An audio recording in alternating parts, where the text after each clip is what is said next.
الحمد لله رب العالمين والصلاة والسلام على أشرف الأنبياء والمرسلين أما بعد فأعوذ بالله من الشيطان الرجيم من همزه ونفخه ونفثه بسم الله الرحمن الرحيم رب اشرح لي صدري ويسر لي أمري واحلل عقدة من لساني يفقهوا قولي اللهم انفعنا بما علمتنا وعلمنا ما ينفعنا وزدنا علما فبشر عبادي الذين يستمعون القول فيتبعون أحسنه أولئك الذين هداهم الله وأولئك هم أولو الألباب أعوذ بالله من الشيطان الرجيم بسم الله الرحمن الرحيم فلما دخلوا على يوسف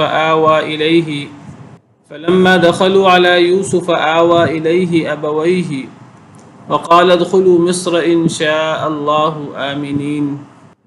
بس جب وہ داخل ہوئے یوسف علیہ السلام پر، آوا الیہ ابویہ، پناہ دی حضرت یوسف نے، الیہ اپنی طرف، ابویہ اپنے ماں باپ کو، وقال ادخلوا مصر ان شاء اللہ آمنین، اور فرمایا داخل ہو جائیں شہر میں اگر اللہ نے چاہا، آمنین امن کے ساتھ. پیچھے ہم نے پڑھا کہ سیدنا یوسف علیہ السلام نے جب بھائیوں کو معافی دی اور کہا تم پہ کوئی ملامت نہیں ہے، تو انہوں نے اس کے ساتھ بھائیوں کو اپنی قمیص دی تھی اور کہا تھا یہ قمیص جا کر میرے باپ پر ڈال دیں تو ان کی بینائی واپس لوٹ آئے گی، اور ساتھ ہی کہا تھا کہ اپنے سب گھر والوں کو مصر لے آؤ. تو بھائیوں نے واپس جا کر باپ کے چہرے پر قمیص ڈالی اور باپ کی بینائی واپس لوٹ آئی جیسے یوسف علیہ السلام نے فرمایا تھا، اور بھائیوں نے باپ کے سامنے اپنی کمی کوتاہی کا، اپنی خطاؤں کا اعتراف کیا اور کہا کہ ہمارے لیے آپ استغفار کیجئے. تو باپ نے کہا کہ میں عنقریب تمہارے لیے استغفار کروں گا. تو اب حضرت یوسف علیہ السلام کے کہنے کے مطابق بھائی خود بھی اور پورا خاندان اب وہ کنعان سے مصر آ گیا. تو اللہ فرماتے ہیں فلما دخلوا، پس جب وہ داخل ہوئے، علی یوسف، یوسف علیہ السلام پر، آوا الیہ ابویہ، تو حضرت یوسف علیہ السلام نے پناہ دی اپنی طرف اپنے ماں باپ کو، یعنی بڑے عزت و احترام سے سیدنا یوسف علیہ السلام نے ماں باپ کا استقبال کیا. وقال، اور فرمایا ادخلوا مصر، داخل ہو جاؤ مصر میں، مصر شہر میں، انشاء اللہ آمنین، اگر اللہ نے چاہا امن کی حالت میں. یعنی انہوں نے کہا کہ آپ مصر میں ہیں، اب آپ مصر میں امن کے ساتھ رہیں، یہاں وہ قحط والی صورتحال بھی نہیں ہوگی، یہاں گندم موجود ہے، اللہ کی نعمتیں موجود ہیں، میرے پاس مصر کی بادشاہی اور اس کا تخت ہے، تو انشاءاللہ یہاں آپ امن سے رہیں گے اگر اللہ نے چاہا. ایسا محسوس ہوتا ہے کہ سیدنا یوسف علیہ السلام نے اپنے ماں باپ کا استقبال کیا سرحد پہ جا کر، اور وہاں جا کر انہیں کہا کہ مصر داخل ہو جائیں، اللہ نے چاہا تو مصر میں داخل ہوں اور یہاں انشاءاللہ آپ کے لیے امن ہوگا. تو باقاعدہ سرحدوں پہ جا کر ماں باپ کا استقبال کیا. یہ ماں باپ کے ادب و احترام کا تقاضا ہے. واللہ عالم. ورفع ابویہ علی العرش، اور بلند کیا اپنے ماں باپ کو علی العرش، تخت پر. اب مصر لا کر ماں باپ کو تخت پر بٹھایا، اونچی جگہ پر بٹھایا، اور ماں باپ کو مقام دیا، ان کا عزت و احترام کیا، بہترین انہیں مسند عطا کی. وخروا له سجدا، اور وہ سب گر پڑے یوسف علیہ السلام کے لیے سجدے میں. یہاں بار بار ابویہ کا لفظ ہے، ماں باپ. تو سیدنا یوسف علیہ السلام کے پاس جب حضرت یوسف نے بھائیوں سے کہا کہ تم سب بھی اور تمام گھر والوں کو مصر لے آؤ، تو اب ان میں سیدنا یعقوب علیہ السلام باپ بھی تھے اور سیدنا یوسف علیہ السلام کی والدہ بھی تھی. بعض مفسرین کا کہنا یہ ہے کہ حضرت یوسف کی والدہ فوت ہو چکی تھیں بنیامین کی پیدائش کے وقت. تو یہ حضرت یوسف علیہ السلام کی والدہ نہیں تھیں بلکہ حضرت یوسف علیہ السلام کی ستیلی ماں تھیں اور خالہ تھیں جن سے سیدنا یعقوب علیہ السلام نے بعد میں شادی کر لی تھی، اپنی بیوی کی بہن سے شادی کر لی تھی، حضرت یوسف کی والدہ کی بہن سے۔ بعض مفسرین کی یہ رائے ہے، تو وہ کہتے ہیں کہ وہی حضرت یعقوب اور حضرت یوسف کی وہ ستیلی ماں تھی، تو یہ لوگ مصر پہنچے اور حضرت یوسف علیہ السلام نے انہیں بھائیوں کو اور اپنے ماں باپ کو، باپ سے مراد یعقوب علیہ السلام اور ماں سے مراد ستیلی ماں۔ لیکن امام ابن جریر طبری وغیرہ دیگر مفسرین نے کہا ہے کہ نہیں، حضرت یوسف علیہ السلام کی حقیقی والدہ ہی تھیں، اسی لیے قرآن کریم جگہ جگہ ابویہ ماں باپ کہہ رہا ہے۔ واللہ عالم۔ تو حضرت یوسف علیہ السلام نے اپنے ماں باپ دونوں کو بلند کیا تخت پر، انہیں تخت پر ایک عزت و احترام کے ساتھ انہیں بٹھایا اور انہیں بڑی اونچی مسند عطا کی۔ وخروا لہو سجدا، اور وہ سب گر پڑے حضرت یوسف کے لیے۔ لہو کی ضمیر حضرت یوسف کی طرف لوٹ رہی ہے، کیونکہ اب وہاں حکومت اور اقتدار تو حضرت یوسف علیہ السلام کے پاس تھا، تو وہ سب گر پڑے حضرت یوسف کے لیے سجدے میں۔ بعض مفسرین نے یہ معنی کیا کہ وہ سب حضرت یوسف کے سامنے جھک گئے، انہوں نے حضرت یوسف کے سامنے سر جھکایا، لیکن صحیح معنی یہ ہے واللہ عالم کہ وہ سب سجدے میں گر گئے حضرت یوسف کے لیے۔ اور یہ سجدہ تعظیمی تھا، تعظیماً حضرت یوسف کے سامنے گر گئے، یہ سجدہ عبادت نہیں تھا۔ سجدہ عبادت کسی کے لیے جائز نہیں ہے اور کبھی بھی کسی کے لیے جائز نہیں رہا، اللہ کے علاوہ کسی کے لیے یہ جائز نہیں رہا، کسی شریعت میں بھی جائز نہیں رہا۔ تو یہ سجدہ تعظیمی تھا جو پچھلی بعض شریعتوں میں جائز تھا۔ حضرت آدم علیہ السلام کو بھی فرشتوں سے سجدہ کروایا اللہ تعالیٰ نے، وہ بھی سجدہ عبادت نہیں تھا کہ حضرت آدم علیہ السلام کی عبادت کے لیے انہوں نے سجدہ کیا تھا، وہ بھی حضرت آدم کی تعظیم اور ان کے احترام کے لیے سجدہ تعظیمی تھا۔ تو یہ بھی جو ہے سجدہ تعظیمی تھا، یہ سجدہ تھا باقاعدہ۔ اور یہ سیدنا یوسف علیہ السلام کے اس خواب کی تعبیر تھی جو انہوں نے دیکھا تھا۔ اس صورت کے شروع میں اللہ تعالیٰ نے وہ خواب بیان کیا ہے، اذ قال لأبيه يا أبت إني رأيت 11 كوكبا والشمس والقمر رأيتهم لي ساجدين، کہ اے ابا جان میں نے 11 ستاروں کو اور سورج اور چاند کو اپنے لیے سجدہ کرتے دیکھا ہے۔ تو یہاں 11 ستاروں سے مراد 10 بھائی اور بنیامین 11 بھائی، اور سورج اور چاند سے مراد باپ اور ماں۔ تو یہ سجدہ تعظیمی تھا، اور سجدہ تعظیمی پچھلی بعض شریعتوں میں حضرت یعقوب کی، حضرت یوسف کی شریعت میں یہ جائز تھا، لیکن ہماری شریعت میں اس کا جواز منسوخ ہو چکا ہے۔ ہماری شریعت پہ جائز نہیں ہے سجدہ تعظیمی، کیونکہ یہ تعظیم اور یہ احترام بزرگوں کا، نبیوں کا، یہ احترام آگے بڑھ کر یہ شرک کی طرف لے جاتا ہے۔ تو ہماری شریعت میں اسے سختی سے منع کر دیا گیا ہے۔ سجدہ عبادت تو کسی طور پہ جائز نہیں ہے، وہ کبھی بھی جائز نہیں رہا، وہ صرف اللہ رب العالمین کے لیے ہوتا ہے۔ سجدہ تعظیمی وہ بھی ہماری شریعت میں اس سے منع کر دیا گیا۔ حدیث مبارکہ میں آتا ہے کہ ایک صحابی وہ تجارت وغیرہ کے لیے یہ روم فارس وغیرہ کے علاقوں میں گئے، اور انہوں نے وہاں جا کر دیکھا کہ وہ لوگ اپنے بڑوں کو تعظیم کے لیے ان کے سامنے سجدہ کرتے ہیں تعظیماً۔ تو انہوں نے دل میں سوچا کہ نبی کریم صلی اللہ علیہ وسلم سے بڑھ کر تعظیم کے لائق کون ہو سکتا ہے؟ آپ حکمران بھی ہیں اور آپ نبی بھی ہیں۔ تو جب وہ واپس مدینہ آئے تو انہوں نے نبی کریم صلی اللہ علیہ وسلم کے سامنے سجدہ کیا تعظیم کے لیے۔ تو نبی صلی اللہ علیہ وسلم نے پوچھا یہ کیا ہے؟ تو وہ کہنے لگے کہ میں نے دیکھا ہے ان علاقوں میں یہ لوگ اپنے بڑوں کو سجدہ کرتے ہیں، تو میں نے مناسب خیال کیا کہ میں آپ کو سجدہ کروں، تو آپ نے فرمایا کہ نہیں، میں اس کی اجازت نہیں دیتا، اگر میں نے اس کی اجازت دینی ہوتی تو میں بیوی سے کہتا کہ وہ شوہر کو سجدہ کرے، لیکن آپ نے اس کی اجازت نہیں دی۔ تو ہماری شریعت میں سجدہ تعظیمی بھی منع ہے، اور یہ کیونکہ یہ غلو کی طرف اور شرک کی طرف لے جاتا ہے بزرگوں کے، والعیاذ باللہ۔ تو بہرحال وہ سب حضرت یوسف علیہ السلام کے سامنے سجدے میں گر گئے، باپ بھی، ماں بھی، اور 11 بھائی بھی۔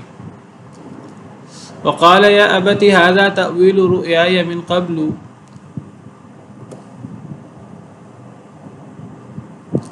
حضرت یوسف اور حضرت موسیٰ کے ادوار میں کتنا فرق ہے۔ حضرت موسیٰ علیہ السلام اور حضرت یوسف کے دور میں اللہ کو بہتر پتہ ہے، لیکن محسوس یہی ہوتا ہے جیسے کوئی زیادہ فرق نہیں ہے، تھوڑا فرق ہے، کچھ 2-3 نسلوں کا فرق ہے، واللہ عالم۔ کیونکہ حضرت موسیٰ علیہ السلام کے قصے میں یہ بات ملتی ہے کہ حضرت موسیٰ علیہ السلام جب اپنی قوم کو واعظ نصیحت کرتے ہیں تو حضرت یوسف کے حوالے سے، حضرت یوسف کا حوالہ بھی اس میں ملتا ہے۔ وَلَقَدْ جَاءَكُمْ يُوسُفُ مِنْ قَبْلُ بِالْبَيِّنَاتِ فَمَا زِلْتُمْ فِي شَكٍّ مِّمَّا جَاءَكُمْ بِهِ، یہ وہ جو حضرت موسیٰ کے وہ جو آل فرعون میں ایک شخص تھا جو مسلمان ہو گیا تھا، تو اس نے جو واعظ و نصیحت کی اپنی قوم کو حضرت موسیٰ کے سامنے، تو اس نے یہ کہا تھا وَلَقَدْ جَاءَكُمْ يُوسُفُ مِنْ قَبْلُ بِالْبَيِّنَاتِ، تمہارے پاس یوسف بھی اس سے پہلے روشن نشانیاں لائے تھے، فما زلتم فی شک مما جاءکم بہ، تو تم شک میں رہے مستقل اس بارے میں جو وہ تمہارے پاس لائے، تورات اور دیگر نشانیاں، تم ان کے بارے میں شک میں مبتلا رہے، حتی اذا ہلک، حتیٰ کہ جب وہ فوت ہو گئے سیدنا یوسف علیہ السلام، قلتم لن یبعث اللہ من بعدہ رسولا، تم نے کہا کہ ہرگز نہیں مبعوث کرے گا اللہ یوسف کے بعد کوئی رسول۔ یعنی لوگوں کو طرز عمل کیا ہے کہ لوگ وہ نبیوں کو، نیک لوگوں کو ان کی زندگی میں تو وہ تعظیم اور جو ان کا حق ہے وہ پورا دیتے نہیں ہیں، جب کوئی فوت ہو جاتا ہے تو پھر ان کو بہت مقام دیتے ہیں اور کہتے ہیں اب اس جیسا شخص کبھی آئے گا ہی نہیں۔ تو یعنی گویا کہ وہ جو آل فرعون کا مومن تھا وہ اپنے قوم کو واعظ کرتے ہوئے کہہ رہا ہے کہ حضرت موسیٰ علیہ السلام اللہ کے جلیل القدر رسول اور پیغمبر ہمارے درمیان موجود ہیں، اور تم ان پر ایمان نہیں لا رہے، تم ان میں شک کر رہے ہو، جیسے یوسف علیہ السلام کے بارے میں، ان کی رسالت، ان کی نبوت کے بارے میں ان کی قوم شک کرتی رہی، حتیٰ کہ جب وہ فوت ہو گئے تو اس وقت تم نے کہا کہ اللہ تعالیٰ ان کے بعد کسی کو رسول ہی نہیں بنائیں گے، ان سے بڑا رسول ہی کوئی نہیں ہے، ان سے بڑا مرتبے والا ہی کوئی نہیں ہے۔ سیدنا یوسف علیہ السلام کا مقام اور مرتبہ بہت بڑا تھا۔ نبی کریم صلی اللہ علیہ وسلم نے بھی فرمایا، آپ سے سوال ہوا کہ سب سے معزز شخص کون ہے،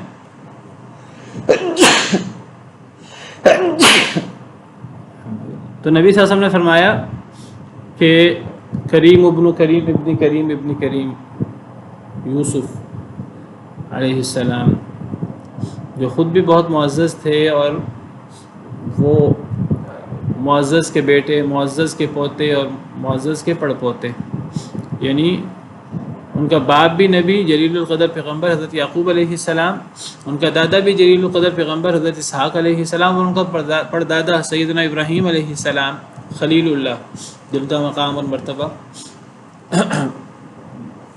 بہت بڑا ہے۔ تو اس سے پتہ لگتا ہے کہ سیدنا یوسف علیہ السلام اور سیدنا پہلے حضرت یوسف ہیں، پھر حضرت موسیٰ ان کے بعد آئے ہیں، اب درمیان میں کتنا فاصلہ ہے اللہ بہتر جانتے ہیں۔ وقال یا ابت ھذا تأویل رؤیای، فرمایا حضرت یوسف علیہ السلام نے، اے میرے ابا جان، ھذا تأویل رؤیای، یہ تعبیر ہے میرے اس خواب کی، من قبل، پہلے بچپن میں نے جو خواب دیکھا تھا، یہ اس خواب کی تعویل ہے، اس خواب کی تعبیر ہے جو اب پوری ہوئی ہے۔ قد جعلها ربی حقا، تحقیق کر دیا ہے اسے میرے رب نے سچا۔ اب میرے رب نے اب خواب کی تعبیر اتنے سالوں کے بعد اب اس کو عملی طور پر سچ کر دکھایا ہے۔ اب یہ خواب کی تعبیر عمل میں آ گئی ہے۔ سورج اور چاند اور 11 ستاروں نے مجھے سجدہ کیا۔ یہ خواب دیکھا تھا حضرت یوسف نے، باپ کو بیان کیا تھا۔ تو یہ باپ یعنی سورج سے مراد باپ اور چاند سے مراد ماں اور 11 ستاروں سے مراد 11 بھائی۔ وقد احسن بی اذ اخرجنی من السجن، اور تحقیق احسان کیا میرے ساتھ یعنی اللہ نے، یعنی اللہ کے بڑے انعامات ہیں، سارے انعامات ساری نعمتیں اللہ کی ہیں۔ اللہ کے انعامات میں سے ایک تو یہ کہ خواب کی اس تعبیر کو اللہ نے پورا کر دیا۔ ہر چیز اللہ رب العالمین کے ہاتھ میں ہے۔ کوئی خواب کوئی دیکھے تو اس خواب کی تعبیر اگر سچی ہو وہ بھی اللہ رب العالمین، وہ خواب سچا ہے تو اس کی تعبیر بھی اللہ کے حکم سے ہوتی ہے، اس میں کسی کا کوئی کمال نہیں ہے۔ تو اللہ نے اسے بھی سچ کر دکھایا، اور اللہ نے اس کے علاوہ بڑے احسانات کیے۔ ٹھیک ہے، سیدنا یوسف علیہ السلام کی زندگی دکھوں سے اور تکلیفوں سے اور آزمائشوں سے لبریز ہے، لیکن پھر اللہ نے بہت احسانات کیے۔ پھر اللہ نے ان کا صلہ دیا سیدنا یوسف علیہ السلام کو، اور اللہ تعالیٰ اسی طرح نیکوکاروں کو جو اللہ سے ڈرنے والے ہیں اور صبر کرنے والے ہیں، اللہ ان کو صلہ دیتے ہیں۔ إِنَّهُ مَن يَتَّقِ وَيَصْبِرْ فَإِنَّ اللَّهَ لَا يُضِيعُ أَجْرَ الْمُحْسِنِينَ۔ حضرت یوسف علیہ السلام نے فرمایا تھا بھائیوں کو کہ جو بھی اللہ سے ڈرتا ہے اور صبر کرتا ہے تو اللہ ایسے لوگوں کا اجر کبھی ضائع نہیں کرتے۔ گویا کہ یہ بات صرف سیدنا یوسف علیہ السلام یا انبیاء کے ساتھ خاص نہیں ہے، اگر کوئی اور شخص بھی تقوی اور صبر کرے گا تو اللہ اس کا اجر ضائع نہیں کرتے، اللہ اسے بھی دنیا اور آخرت میں مقام عطا کریں گے۔ تو سیدنا یوسف علیہ السلام فرماتے ہیں کہ اللہ نے میرے ساتھ اور احسانات بھی کیے۔ کیا؟ اور تحقیق اس نے احسان کیا میرے ساتھ اللہ نے، اذ اخرجنی من السجن، جب نکالا مجھے جیل سے، مجھے جیل سے نکالنے والا بھی اللہ۔ وجاء بکم من البدو، اور وہ لے آیا تمہیں من البدو، دیہات سے، صحرا سے، من بعد ان نزغ الشیطان بینی و بین اخوتی، اس کے بعد کہ اختلاف ڈال دیا شیطان نے میرے اور میرے بھائیوں کے درمیان۔ اللہ کے بڑے احسانات ہیں۔ اللہ نے اس خواب کی تعبیر سچ کر دکھائی، اور اللہ کے مزید احسانات یہ ہیں کہ اللہ نے مجھے جیل سے نکالا، جیل سے نکال کر باقاعدہ مصر کی بادشاہت اور مصر کے تخت پہ بٹھا دیا۔ اور اللہ کے احسانات میں سے یہ بھی ہے کہ اللہ تمہیں بدو سے لا کر اللہ نے تمہیں مصر جیسے شہر میں تمہیں جگہ دی، اور مصر جیسے شہر میں تمہیں مقام دیا۔ اس کے بعد کہ میرے اور میرے بھائیوں کے درمیان شیطان نے اختلاف پیدا کر دیا تھا، آزمائشیں آئی ہیں، لیکن اللہ نے ان آزمائشوں کے بعد اللہ نے بڑا احسان کیا ہے ہم پر۔ اب یہاں یوسف علیہ السلام نے وہ جو بھائیوں سے زیادتی ہوئی تھی، کوتاہی ہوئی تھی حضرت یوسف کے حق میں، تو حضرت یوسف علیہ السلام کا اخلاق آپ دیکھیے کہ جب وہ زیادتیوں کا ذکر کر رہے ہیں، آزمائشوں کا ذکر کر رہے ہیں، یہ آزمائشیں حضرت یوسف علیہ السلام پر دنیاوی طور پر آپ دیکھیں تو بھائیوں کی وجہ سے آئی تھی۔ حضرت یوسف علیہ السلام اپنے ماں باپ کے گھر میں ہوتے تو وہاں سیدنا یوسف علیہ السلام کو بہت پیار اور محبت مل رہا تھا، اور باپ کا پیار اور تربیت، اور لیکن ان کو گھر سے بے گھر ہونا پڑا، اور پھر غلام بن گئے، اور پھر جیل میں رہے۔ تو اب حضرت یوسف علیہ السلام اب یہاں بھائیوں کے اوپر یہ الزام نہیں لگا رہے، اس کی نسبت شیطان کی طرف کر رہے ہیں کہ شیطان نے میرے اور میرے بھائیوں میں یہ اختلاف پیدا کر دیا تھا، اور یہ سارا شیطان کی کارستانی ہے۔ اب ہر گناہ انسان کرتا ہے تو وہ شیطان کے وسوسے سے ہوتا ہے، لیکن کرتا تو وہ انسان خود ہے۔ انسان کا اپنا ارادہ ہو تو پھر وہ انسان کرتا ہے، شیطان تو وسوسہ ڈالتا ہے۔ تو اب اس کی نسبت بھائیوں کی طرف بھی ہو سکتی تھی، لیکن سیدنا یوسف علیہ السلام کا اخلاق عالیہ یہ ہے کہ انہوں نے بھائیوں کے سامنے اس کی نسبت بھائیوں کی طرف نہیں کی، بلکہ انہوں نے اس کی نسبت شیطان کی طرف کی۔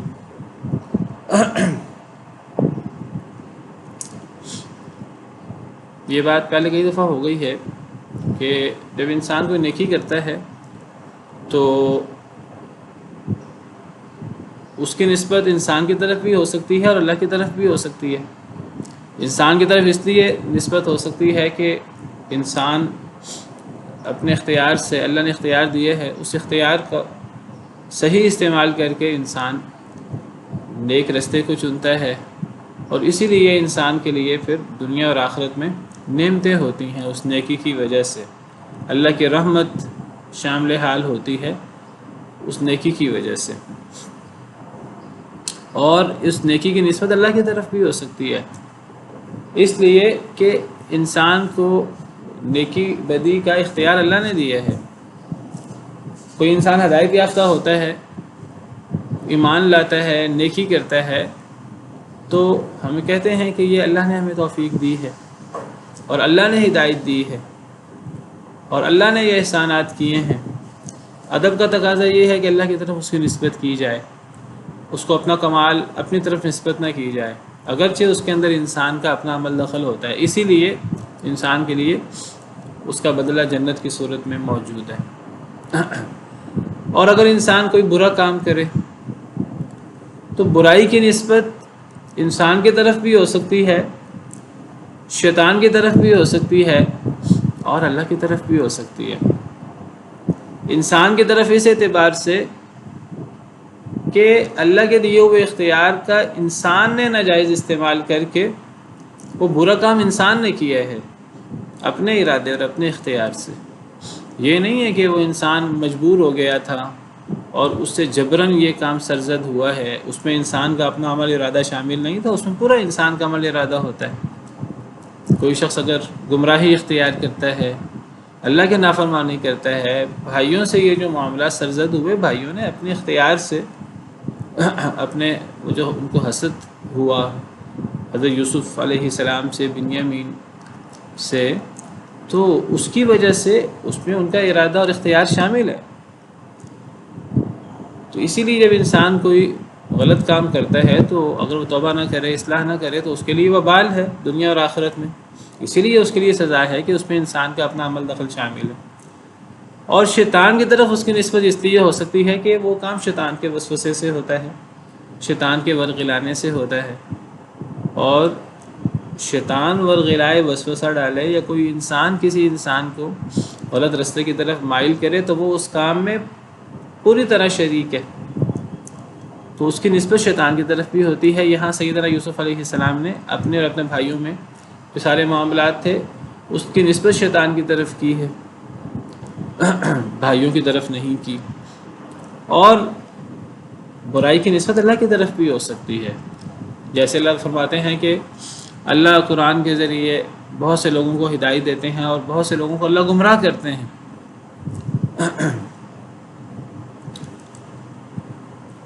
تو برائی کی نسبت اللہ کی طرف ہو سکتی ہے، اللہ کی طرف اس لیے ہو سکتی ہے کہ وہ اللہ کے دیے ہوئے اختیار سے انسان گناہ کرتا ہے۔ اگر اللہ اختیار نہ دیتا انسان کو گناہ کرنے کا تو انسان گناہ بھی نہ کر سکتا۔ فرشتے اور دیگر مخلوقات اللہ کی نافرمانی کرنے کا سوچ بھی نہیں سکتے، کر ہی نہیں سکتے، ان کے پاس اختیار ہی نہیں ہے، یہ پاور ہی نہیں ہے۔ تو جب اللہ نے انسان کو اختیار دیا ہے جائز کا، ناجائز کا، شکر گزار بننے کا یا ناشکری کرنے کا، تو جب انسان اس اختیار کا ناجائز استعمال کرتا ہے تو اس کی نسبت انسان کی طرف بھی ہو سکتی ہے کیونکہ وہ یہ کام کر رہا ہے، اور اللہ کی طرف بھی ہو سکتی ہے کیونکہ اللہ کے دیے ہوئے اختیار سے اس نے یہ کام کیا ہے، یہ اللہ کا ارادہ کونیہ ہوتا ہے۔ تو یہ بات گزر چکی ہے تفصیل کے ساتھ کئی مرتبہ۔ تو یہاں سیدنا یوسف علیہ السلام نے برائی کی نسبت شیطان کی طرف کی ہے۔ ادب کا تقاضا یہ ہے، میں نے ذکر کیا کہ برائی کی نسبت اللہ کی طرف ہو سکتی ہے، لیکن ایک مسلمان اللہ کے بارے میں جو اس کی محبت اور ایک اللہ کا ادب اور احترام اور کبریائی کا تقاضا یہ ہے، ادب کا تقاضا یہ ہے اللہ کی طرف برائی کی نسبت نہ کی جائے۔ ایک نیک شخص اگر ایک مسلمان جب اس سے گناہ ہو تو وہ اس کی نسبت اللہ کی طرف نہ کرے۔ ادب کا تقاضا یہ ہے انسان برائی کی نسبت یا اپنی ذات کی طرف کرے یا شیطان کی طرف کرے۔ یعنی اگر میں آپ کے سامنے موجود ہوں تو میں جو کچھ بیان کر رہا ہوں اگر یہ صحیح ہے تو یہ اللہ کی طرف سے ہے، اللہ کی توفیق سے ہے، اور اگر اس میں غلطی ہے اور اس میں کمی کوتاہی ہے تو یہ میری اور شیطان کی طرف سے۔ ادب کا تقاضا یہ ہے کہ اللہ کی طرف برائی کی نسبت نہ کی جائے۔ ویسے بھی یہ چیز مد نظر رکھیں کہ اللہ شر کا خالق تو ہے، شر کو پیدا اللہ نے کیا ہے، من شر ما خلق، لیکن اللہ شر کے فاعل نہیں ہوتے، شر کا صدور اللہ سے نہیں ہوتا۔ اللہ برا کام نہیں کرتے کبھی بھی، اگرچہ اچھائی برائی ہر چیز کے خالق اللہ رب العالمین ہے۔ یعنی انسان سچ بولتا ہے اللہ کی توفیق سے، انسان اللہ کے دیے ہوئے اختیار سے سچ بولتا ہے، اور انسان جھوٹ بولتا ہے تو اللہ کے دیے ہوئے اختیار سے انسان جھوٹ بولتا ہے، لیکن جھوٹ کا صدور اللہ سے نہیں ہوتا۔ نعوذ باللہ من ذالک، ہم نہیں کہہ سکتے اللہ نے جھوٹ بولا، نعوذ باللہ نعوذ باللہ۔ اللہ کے دیے ہوئے اختیار سے انسان اپنی زبان کا غلط استعمال کر کے خلاف واقعہ بات کر کے جھوٹ بولتا ہے، اگرچہ اس کی نسبت اصولی طور پر اللہ کی طرف ہو سکتی ہے کہ اللہ نے اختیار دیا ہے انسان کو جھوٹ بولنے کا بھی، تو اللہ شر کے خالق تو ہیں، شر کے فاعل نہیں ہیں۔ فاعل انسان ہوتا ہے اور انسان اپنی مرضی سے وہ کام کر رہا ہوتا ہے، اپنے اختیار سے۔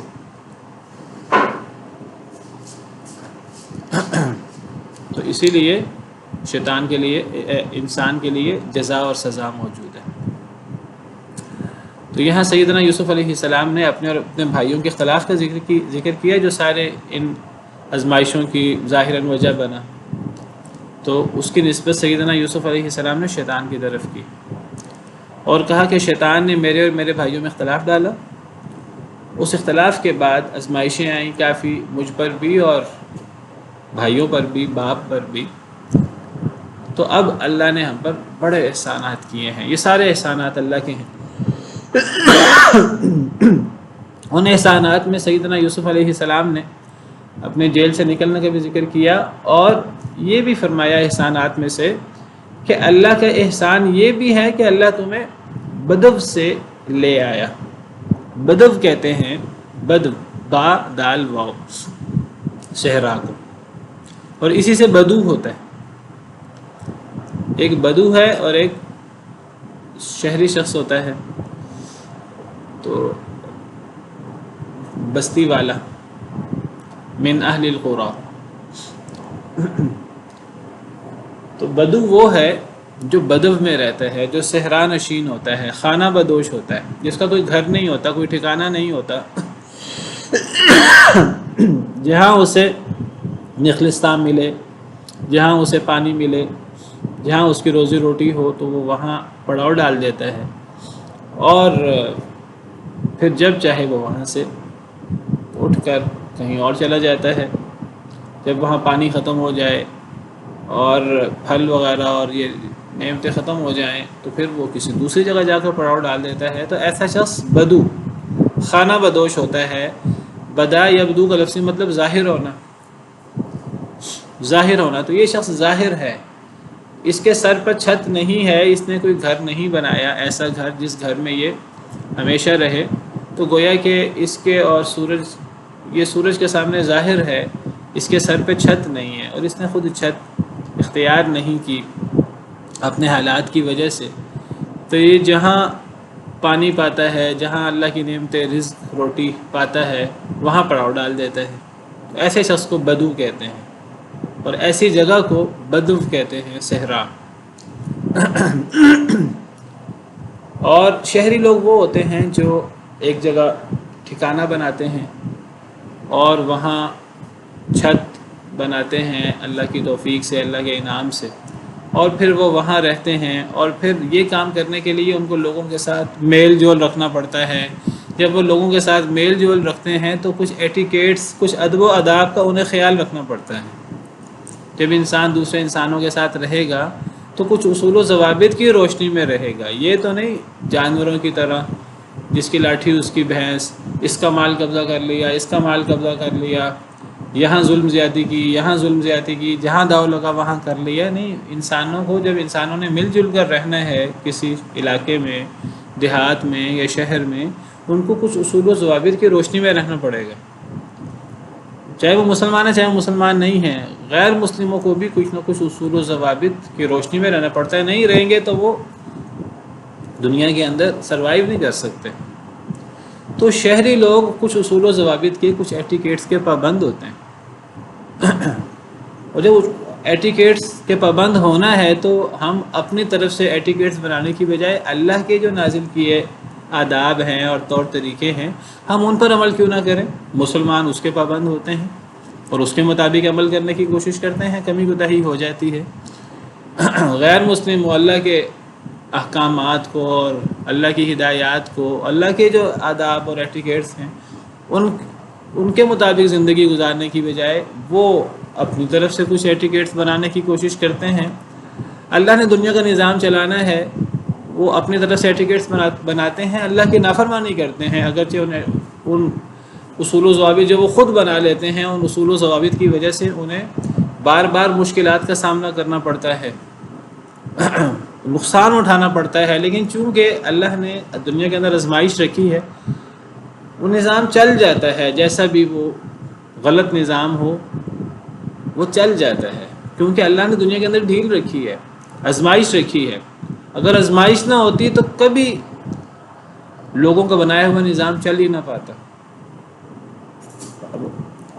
بڑا سوال پیدا ہوتا ہے کہ غیر مسلم لوگوں نے، وہ اللہ کے نظام کے مطابق زندگی نہیں گزارتے، انہوں نے کچھ اصول و ضوابط بنا رکھے ہیں، کچھ قوانین بنا رکھے ہیں مین میڈ، خود ساختہ، وہ صحیح نہیں ہیں، اور ان قوانین کی غلطی اور ان کا نتیجہ خوفناک صورت میں ظاہر ہوتا رہتا ہے وقتاً فوقتاً، لیکن چونکہ یہ دنیا آزمائش کی جگہ پر ہے، اللہ اس نظام کو بھی چلا دیتے ہیں، وہ اللہ کی توفیق سے وہ چلتا ہے۔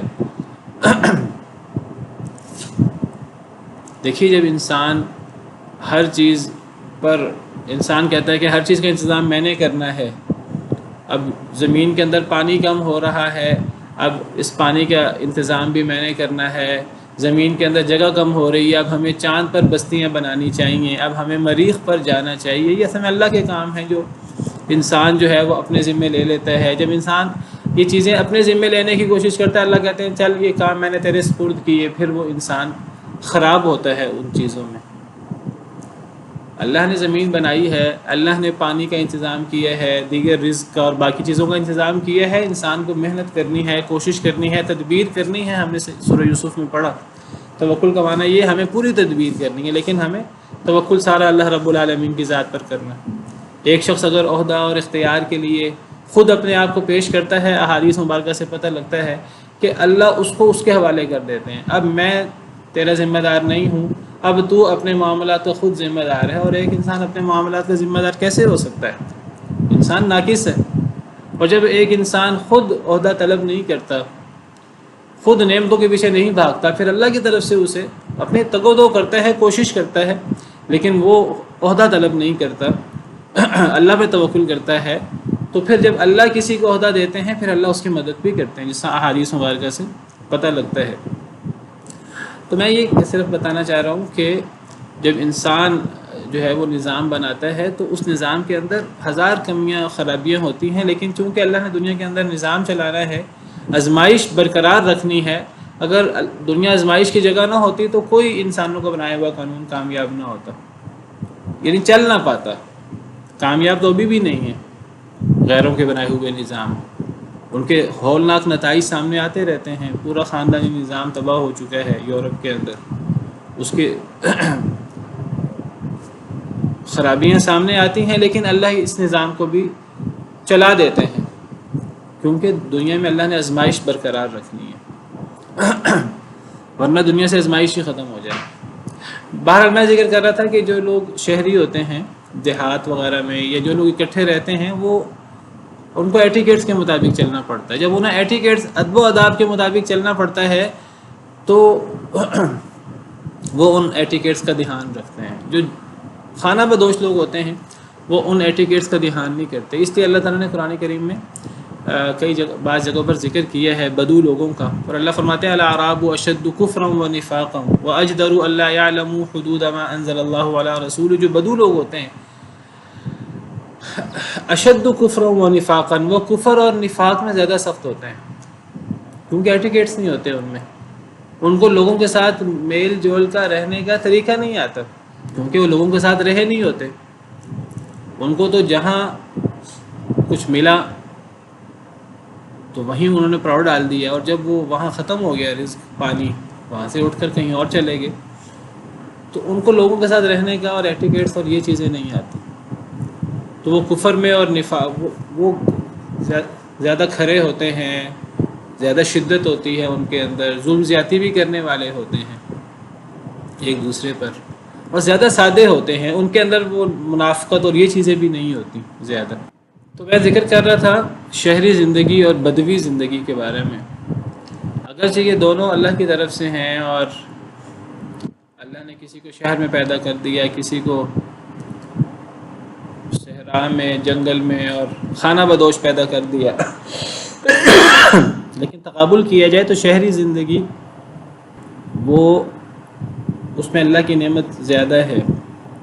اسی لیے اگر ہم قرآن کریم کا مطالعہ کریں تو قرآن کریم کے مطالعے سے ہمیں پتہ لگتا ہے اللہ نے کسی نبی کو بھی بدو لوگوں میں سے کسی کو نبی نہیں بنایا. سارے کے سارے نبی وہ بستی والے تھے. قرآن کریم میں اللہ تعالیٰ نے فرمایا وما ارسلنا من قبلك الا رجالا نوحي اليهم من اهل القرى میں ہی آیت نمبر 119 میں اللہ فرماتے ہیں کچھ آگے جا کر کہ اے نبی صلی اللہ علیہ وسلم، ہم نے آپ سے پہلے نہیں بھیجا کسی بھی رسول کو مگر وہ مرد تھے جن کی طرف ہم وحی کرتے تھے، من اہل القرى، بستیوں والے تھے. یعنی سارے کے سارے نبی مرد تھے، کوئی نبی خاتون نہیں تھی، اور سارے کے سارے نبی بستیوں والے تھے، کوئی نبی بدو میں سے نہیں تھا. سارے نبی شہری تھے. سوال پیدا ہوتا ہے کہ اگر سارے کے سارے نبی شہری تھے تو یہاں اللہ یہ کیوں فرما رہے ہیں کہ حضرت یوسف کہ اللہ نے ہم پر احسان کیا، اللہ نے مجھ پر احسان کیا، اللہ نے مجھے جیل سے نکال دیا، اور اللہ نے تم پر احسان کیا کہ اللہ تمہیں جنگل سے لے کر مصر جیسے شہر لے آیا. تو کیا حضرت یعقوب علیہ السلام جنگل میں رہتے تھے؟ وہ نبی نہیں تھے، وہ تو جلیل القدر پیغمبر اور رسول تھے. اصل میں وہ کنعان جس علاقے میں حضرت یعقوب اور حضرت یوسف بھی پہلے رہتے تھے، وہاں وہ جنگل نہیں تھا، ہے وہ بھی شہر، ہے وہ بھی قصبہ، لیکن وہ مصر جیسے اس دور کے تہذیب متمدن شہر کے مقابلے میں وہ ایک جنگل کی حیثیت رکھتا ہے. اس لیے اس کو یہاں بدو کہا ہے، ورنہ وہ حقیقی طور پہ وہ جنگل تھا نہیں. وہ مصر جیسے شہر کے مقابلے میں وہ ایک جنگل اور ایک بداوا کی حیثیت رکھتا ہے. یہاں نسبتی طور پر بات ہو رہی ہے، ریلیٹیو طور پہ بات ہو رہی ہے مصر کی مناسبت سے. اس سے یہ بھی پتہ لگتا ہے کہ اگر اللہ تعالیٰ کسی کو جنگل سے، کسی چھوٹے لیول کے شہر سے ایک بڑے شہر میں لے آئے تو یہ بھی اللہ کا احسان ہے. بڑے شہروں میں رہنے سے، متمدن شہروں میں رہنے سے انسان کا ویژن بڑا ہوتا ہے اور انسان کو کام کرنے کے مواقع زیادہ ملتے ہیں. تو یہ بھی سیدنا یوسف علیہ السلام نے ایک اللہ کے احسان کے طور پر اس کا ذکر فرمایا کہ اللہ نے تم پر احسان کیا کہ جب اللہ تمہیں بدو سے شہر لے آیا اور مصر جیسے شہر لے آیا. واللہ تعالی عالم. جی آپ میں سے کسی کا سوال تھا؟ جی سر، السلام علیکم. وعلیکم السلام ورحمۃ اللہ. سر لیکن یہ میری بات سنیے کہ جو گاؤں کے ایریاز ہوتے ہیں بدو ہوتے ہیں، ان کی زبان بہت پیور ہوتی ہے. دیکھیے جب فضیلت کی بات ہوتی ہے نا تو فضیلت بالعموم ہوتی ہے. اس کا مطلب یہ نہیں ہوتا کہ اب اگر کوئی چیز افضل ہے تو اس کی ہر چیز اچھی ہوگی، یعنی عمومی بات ہوتی ہے. اگر مثلا شہری زندگی کے اندر اگر 10 خوبیاں ہیں تو جنگلی زندگی کے اندر بھی 5 6 7 8 خوبیاں ہوں گی. لیکن اگر آپ بالعموم بات کریں تو زیادہ خوبیاں وہ شہری زندگی کے اندر ہوں گی. تو اس کا مطلب یہ نہیں ہے کہ جنگلی لوگوں کے اندر کوئی خوبی نہیں ہوتی، وہ کھرے ہوتے ہیں، ان کے اندر وہ منافقت اور لگی لپٹی رکھنا اور یہ چیزیں نہیں ہوتی. تو ایٹیکیٹس بھی ان کے اندر نہیں ہوتے، وہ زیادہ کھروے ہوتے ہیں. وہ جب کسی سے مخالفت کرتے ہیں تو شدید مخالفت کرتے ہیں، اور جب ظلم زیادتی کرتے ہیں تو بہت زیادہ کرتے ہیں. لیکن ان کے اندر شہری لوگوں والے یہ جو منافقت اور اس قسم کی چیزیں بھی نہیں ہوتی، خوبیاں بھی ہیں ان کے. جی جی کنفرم کر رہی تھی آپ سے کہ واقعی کی زبان زیادہ پیور ہوتی ہے. دیکھیے، جب شہری لوگوں میں اگر زبان کو محفوظ کرنے کی بات ہے، شہری لوگوں کے اندر ہر قسم کے لوگ آ رہے ہیں. جب ہر قسم کے لوگ آ رہے ہیں تو زبان کا تعلق علاقے سے ہوتا ہے. تو ایک علاقے میں دوسرے علاقے کے لوگ بھی آ رہے ہیں تو ان کی زبان وہ صحیح نہیں رہے گی. اب مثلا آپ مکہ مدینہ لے لیجئے اس دور میں. اب اس دور میں عربی زبان اور اس کا دورہ تھا. اب مکہ مدینہ، مکہ میں یعنی پورے عرب سے لوگ آتے تھے، عرب کے علاوہ باہر سے بھی لوگ آتے تھے عمرہ کرنے، حج کرنے، اور یہ بیت اللہ ہونے کی وجہ سے. تو وہاں اب ان علاقوں کی زبان اس طرح کر کے سلامت نہیں تھی عربی. اس میں دیگر اجمی بھی آتے جاتے رہتے تھے اور ان کے الفاظ شامل ہو جاتے تھے. اب جو لوگ جنگلات اور دیہات کے رہنے والے تھے تو ان لوگوں میں دوسرے لوگ آ کے شامل نہیں ہوتے تھے، تو ان کی عربی زبان پیور ہوتی تھی، وہ محفوظ ہوتی تھی غیروں کی مداخلت سے اور دیگر زبانوں کے الفاظ شامل ہونے سے. یہ تو بڑی واضح سمجھ آنے والی بات ہے. واللہ عالم.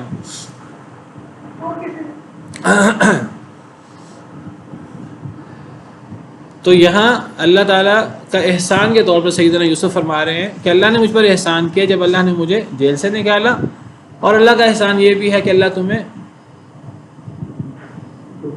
دیہات سے لے آیا، تمہیں بدو سے لے آیا.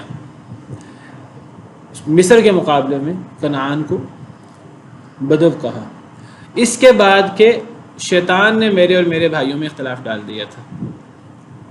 تو یہاں اختلاف کی نسبت شیطان کی طرف کی، بھائیوں کی طرف نہیں کی. ان ربی لطیف لما یشاء، بے شک میرا رب احسان کرنے والا ہے.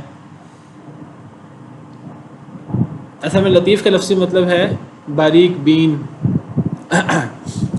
باریک بینی کے ساتھ اور انتہائی گہرائی میں جا کر تدبیر کرنے والا اور احسان کرنے والا، نعمتیں کرنے والا جس کے لیے وہ چاہے. اللہ کی تدبیر بڑی باریک ہوتی ہے، بڑی گہرائی ہوتی ہے اس کے اندر، اور اللہ بہت باریک بین ہے، گہرائی تک ہر چیز سے واقف ہے. انہ هو العلیم الحکیم، بے شک وہی بہت جاننے والا، بہت حکمت والا ہے. رب قد آتیتنی من الملک وعلمتنی من تأویل الاحادیث. پہلے سیدنا یوسف علیہ السلام اپنے ماں باپ سے اور اپنے بھائیوں سے مخاطب ہیں اور اللہ کے احسانات کا ذکر کر رہے ہیں. اب سیدنا یوسف علیہ السلام اللہ سے دعا کر رہے ہیں اپنی ذات کے بارے میں. ربی، اے میرے رب، اصل میں یا ربی ہے، اے میرے رب، قد آتیتنی من الملک، تحقیق آپ نے دی مجھے بادشاہت، وعلمتنی من تأویل الاحادیث، اور آپ نے سکھایا مجھے خوابوں کی تعبیر کا علم. فاطر السماوات والارض، اے آسمان و زمین کو پہلی دفعہ پیدا کرنے والے. انت ولی فی الدنیا والآخرہ، تو ہی میرا ولی ہے، میرا دوست ہے، میرا مددگار ہے، میرا مولا ہے. فی الدنیا والآخرہ، دنیا اور آخرت میں. یعنی میرا اعتماد اور میرا توکل آپ پر ہے، اور آپ ہی میرے لیے دنیا اور آخرت میں سب کچھ ہیں. توفنی مسلمن، فوت کرنا مجھے اسلام کی حالت میں، والحقنی بالصالحین، اور ملا دینا مجھے نیکوکاروں کے ساتھ. اب یہ دعا ہے، بڑی زبردست دعا ہے، اللہ کی تعریف ہے، اللہ کی شان ہے. اللہ کی تعریف اور اللہ کی شان اور اللہ کے احسانات بیان کرنے کے ساتھ دعا کے اندر انسان کو اللہ کی تعریف کرنی چاہیے، اللہ کو اللہ کے اسماء حسنہ صفات علیہ کا واسطہ دینا چاہیے اور اللہ کی تعریف کرنی چاہیے۔ اصل میں دعا کا مغز یہ ہے کہ انسان دعا کے اندر اصل چیز یہ نہیں ہے کہ انسان اپنی حاجت بیان کرے، انسان کی حاجت کا انسان سے زیادہ اللہ کو پتہ ہے۔ دعا کے اندر اصل یہ ہے کہ انسان اپنی عاجزی، اپنی بے بسی اور اللہ رب العالمین کی عظمت اور اللہ رب العالمین کی شان بیان کرے جتنی بیان کر سکتا ہے، یہ دعا کا اصل ہے۔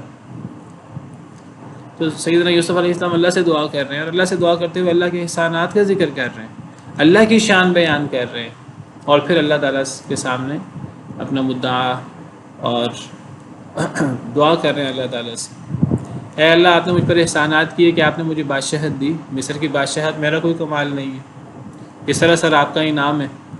آپ نے مجھے خوابوں کی تعبیر سکھائی۔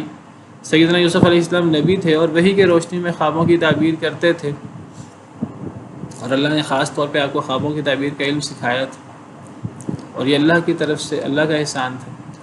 اور پھر اللہ کی تعریف ہے کہ اللہ تعالیٰ زمین و آسمان کو نئے سرے سے پیدا کرنے والے ہیں۔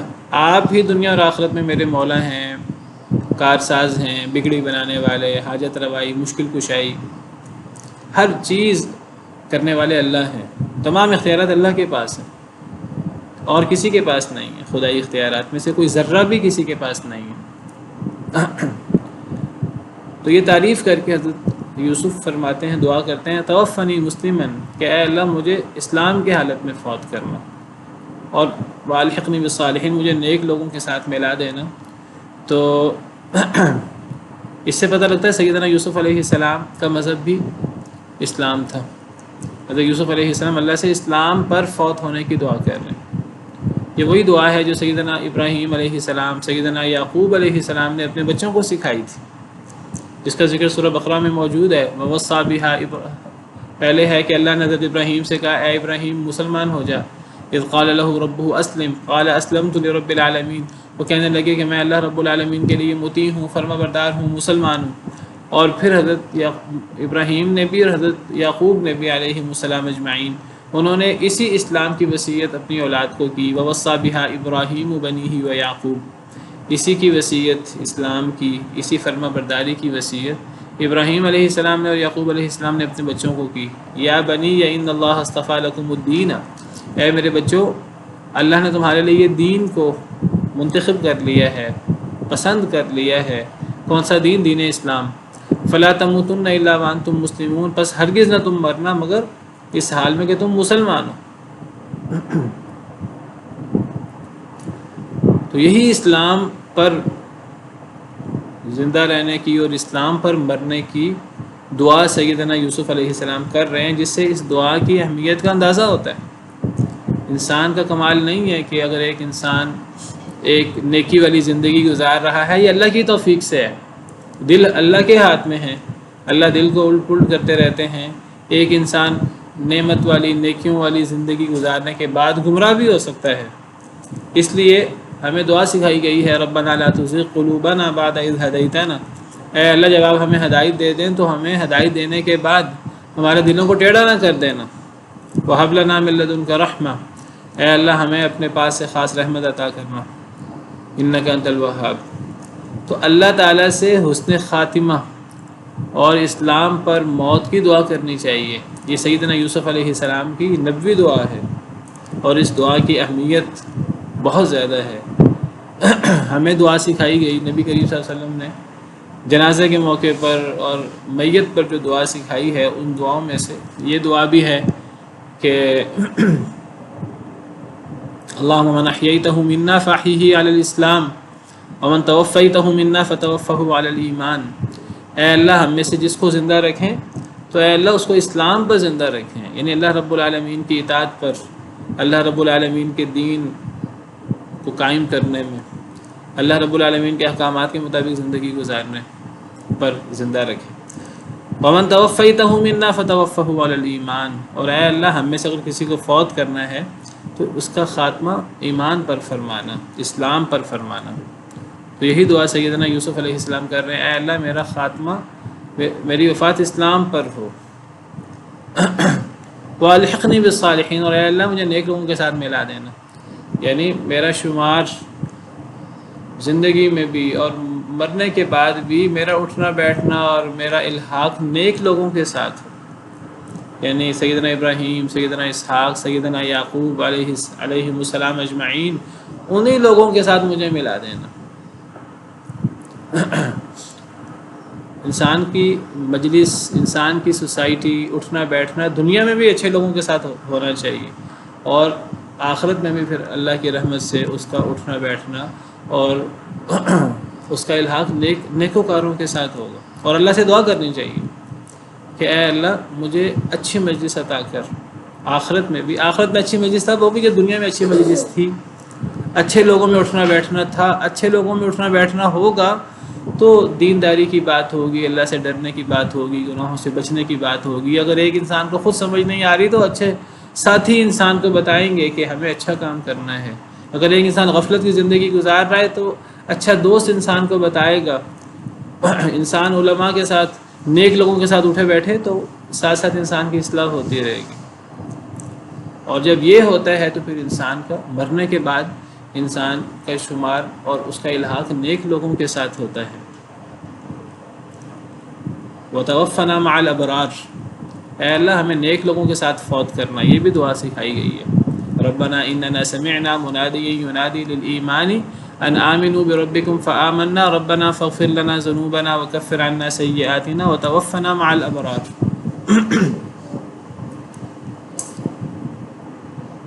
قیامت کے دن آپ کو پتہ ہے سارے دوست جو دنیا میں جن کے تعلق تھے وہ سارے تعلق ناطے ختم ہو جائیں گے قیامت کے دن۔ فَإِذَا نُفِخَ فِي الصُّورِ فَلَا أَنْسَابَ بَيْنَهُمْ يَوْمَئِذٍ، جب سور پھونکا جائے گا کوئی نسب باقی نہیں رہے گا، بھائی بھائی کے دشمن بن جائے گا، اولاد ماں باپ کے دشمن بن جائے گی، کوئی نسب کوئی تعلق باقی نہیں رہے گا۔ لیکن جو ایمان کا تعلق ہے، نیکی کا تعلق ہے، وہ قیامت کو بھی باقی رہے گا، وہ مرنے کے بعد بھی باقی رہتا ہے۔ الاخلاء یومئذ بعضهم لبعض عدو الا المتقین، اللہ فرماتے ہیں کہ جو انتہائی قریبی اخلاء، خلیل، خلت، یہ محبت اور دوستی کا سب سے اعلیٰ درجہ ہے خلت۔ تو جو خلیل ہیں، ایک دوسرے کے دوست ہیں، یہ سارے قیامت کے دن دشمن بن جائیں گے۔ الاخلاء یومئذ بعضهم لبعض عدو، یہ سب ایک دوسرے کے دشمن بن جائیں گے، الا المتقین، سوائے متقی لوگوں کے۔ نیک لوگوں کی خلت اور نیک لوگوں کی دوستی اور ان کا تعلق قیامت کو بھی، مرنے کے بعد بھی برقرار رہے گا، اور قیامت کے دن وہ ایک دوسرے کے ساتھ ہوں گے اور ایک دوسرے کی رفاقت میں وہ خوش ہوں گے نیک لوگ، اور وہ تذکرہ کریں گے دنیا کے اندر ہم نیکی کے بارے میں اکٹھے ہوتے تھے، تو وہ قیامت کے دن بھی اکٹھے ہوں گے، جنت میں بھی اکٹھے ہوں گے، ان کی دشمنی نہیں ہوگی۔ باقی جو لوگ نیک نہیں ہیں، دنیاوی مفادات ہیں، دنیاوی مقاصد ہیں، ان کا دنیا کے اندر کتنا تعلق کیوں نہ ہو، وہ ان کا تعلق دشمنی میں بدل جائے گا، ان کی رشتہ داری اور ان کا بھائی بھائی کا دشمن ہو جائے گا، اولاد ماں باپ کی دشمن ہو جائے گی، شوہر بیوی کا دشمن ہو جائے گا۔ دنیا کے مفادات تو سارے مفادات کی وجہ سے دنیا کے تعلقات۔ تو یہ بہت زبردست دعا ہے، توفنی مسلما والحقنی بالصالحین، اے اللہ مجھے اسلام پر فوت کرنا اور اے اللہ میرا الحاق نیک لوگوں کے ساتھ کرنا۔ ذالک من انباء الغیب نوحیہ الیک، یہ غیب کی خبروں سے ہے جو ہم وحی کر رہے ہیں آپ کی طرف اے اللہ کے رسول صلی اللہ علیہ وسلم۔ وما كنت لديهم اذ اجمعوا امرهم وهم يمكرون، اور نہیں تھے آپ ان کے پاس جب انہوں نے اتفاق کیا اپنے معاملے پر، جب انہوں نے اکٹھ کیا اپنی تدبیر پر اور اپنے معاملے پر، آپ ان کے ساتھ نہیں تھے۔ وہم یمکرون، جب وہ مکر کر رہے تھے، جب وہ تدبیریں کر رہے تھے الٹی سیدھی، حضرت یوسف کے بھائی، تو آپ اس وقت موجود نہیں تھے۔ کیا مطلب؟ اللہ تعالیٰ یہاں یہ فرما رہے ہیں کہ یہ جو یوسف علیہ السلام کا قصہ ہے، یہ جو تفصیل کے ساتھ جو اس میں سے باتیں ہمارے لیے فائدہ مند تھیں، دیکھیے قرآن کریم قصے کہانی کی کتاب نہیں ہے، اس سے مقصود قصے کہانی اور وہ ایسی تفصیلات جس کا ہمیں فائدہ نہیں ہے وہ بیان کرنا مقصود نہیں ہے۔ اس میں وہ باتیں بیان کرنا مقصود ہیں، اور اللہ نے وہ باتیں بیان فرمائی ہیں جس کا ہمیں فائدہ ہے بعد والوں کو، اس سے ہمیں سیکھنے کا موقع ملتا ہے، اس میں ہمارے لیے عبرت ہے، ہمارے لیے نصیحت ہے۔ لقد کان فی قصصہم عبرۃ لأولی الالباب، اللہ یہ جو قصے بیان کرتے ہیں قرآن کریم میں، ان میں عبرت ہے، نصیحت ہے عقل مندوں کے لیے۔ عقل مند اگر اس میں غور کریں، ایک ایک واقعے سے انہیں سیکھنے اور سمجھنے کے پہلو ملیں گے۔ فقصص القصص لعلہم یتفکرون، اے نبی صلی اللہ علیہ وسلم ان پر قصے بیان کریں، پرانے لوگوں کے حالات بیان کریں تاکہ لوگ غور و فکر کریں۔ یہ قصے غور و فکر کرنے کے لیے، نصیحت کے لیے، عبرت کے لیے ہوتے ہیں۔ حضرت موسیٰ و فرعون کے قصے کے آخر میں اللہ فرماتے ہیں ان فی ذلک لعبرۃ لمن یخشی، بے شک اس میں البتہ نصیحت ہے، عبرت ہے اس کے لیے جو ڈرتا ہے۔ تو اللہ یہ جو قصے بیان فرماتے ہیں اس میں بہت حکمت کی باتیں، گہرائی کی باتیں، سیکھنے کی باتیں ہیں، یہ کہانیاں نہیں ہیں، اساطیر الاولین نہیں ہیں۔ تو یہ قصے جو اللہ نے یہ جو خاص طور پہ سیدنا یوسف کا قصہ جو ڈیٹیل کے ساتھ اللہ نے بیان فرمایا، تو یہ قصہ آپ کو کیسے پتہ لگا ہے اللہ کے رسول صلی اللہ علیہ وسلم؟ آپ تو حضرت یوسف علیہ السلام کے ساتھ رہتے نہیں تھے، آپ تو اس دور میں موجود نہیں تھے، حضرت یوسف نے خواب دیکھا آپ ساتھ نہیں تھے، بھائیوں نے حضرت یوسف علیہ السلام کو کنویں میں ڈالا آپ وہاں نہیں تھے، حضرت یوسف علیہ السلام جیل میں گئے آپ نہیں تھے، حضرت یوسف علیہ السلام مصر کے تخت پہ بیٹھے بھائیوں کے ساتھ، یہ سارا معاملہ ہوا آخر تک جو اللہ نے بیان فرمایا ہے۔ نبی صلی اللہ علیہ وسلم کہیں بھی موجود نہیں تھے۔ جب آپ موجود نہیں تھے، جب آپ شاہد نہیں تھے وہاں، تو آپ کو ان سارے واقعات کا پتہ کیسے لگا؟ یہ بہت بڑی دلیل ہے قرآن کے سچ ہونے کی، نبی کریم صلی اللہ علیہ وسلم کے اللہ کا سچا نبی ہونے کی۔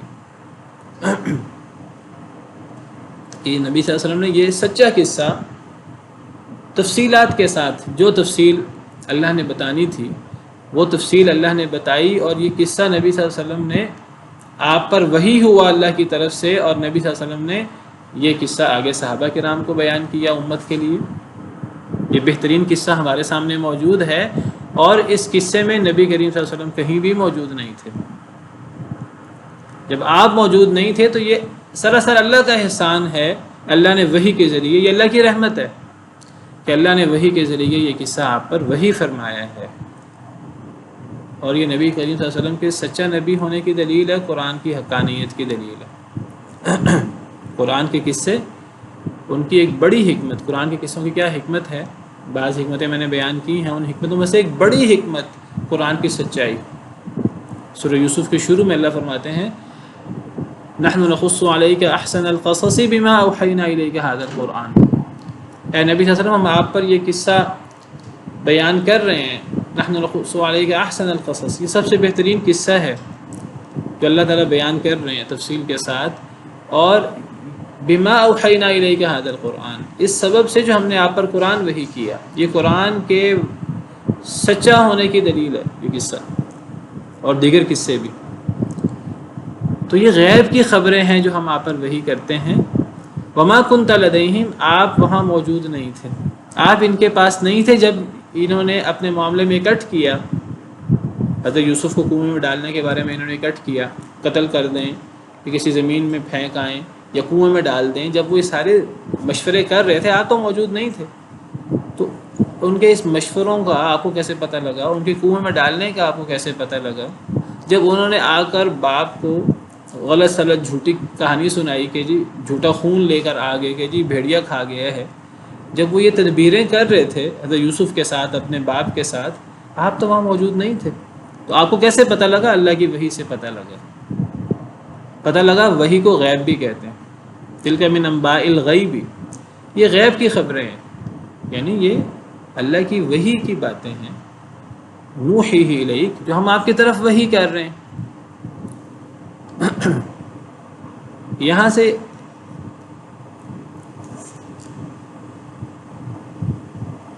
علم الغیب کا مسئلہ بھی حل ہوتا ہے کہ اللہ کے علاوہ کوئی عالم الغیب ہے کہ نہیں۔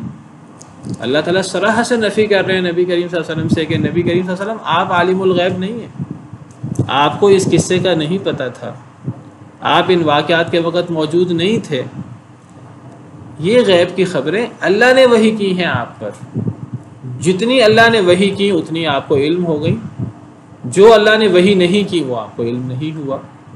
حضرت یوسف علیہ السلام جیل میں کتنا عرصہ رہے اللہ نے نہیں بیان کیا، ہمیں نہیں معلوم۔ دیگر تفصیلات جو اللہ نے نہیں بیان کی ان کا نہیں معلوم، جتنا اللہ نے بیان کر دیا اتنا پتہ ہے۔ وہی بات جو فرشتوں نے کی تھی، لا علم لنا الا ما علمتنا، اے اللہ نے پوچھا، حضرت آدم علیہ السلام کی فضیلت کی بات ہو رہی تھی، تو فرشتوں نے کہا آدم کو پیدا کرنے کی کیا ضرورت ہے، تسبیح ہم کرتے ہیں۔ تو اللہ نے آدم علیہ السلام کو نام سکھا دیا، اور اللہ نے فرشتوں سے کہا ان چیزوں کے نام تم بتاؤ، تو فرشتے کہنے لگے لا علم لنا الا ما علمتنا، اے اللہ جو آپ نے سکھایا ہے وہ تو ہمیں پتہ ہے، جو آپ نے نہیں سکھایا ہمیں اس کا علم نہیں ہے۔ تو اس دنیا میں سب سے زیادہ علم نبیوں کے پاس ہوتا ہے اللہ کے سکھانے سے، لیکن نبیوں کے پاس اتنا علم ہوتا ہے جتنا اللہ نے سکھایا ہوتا ہے۔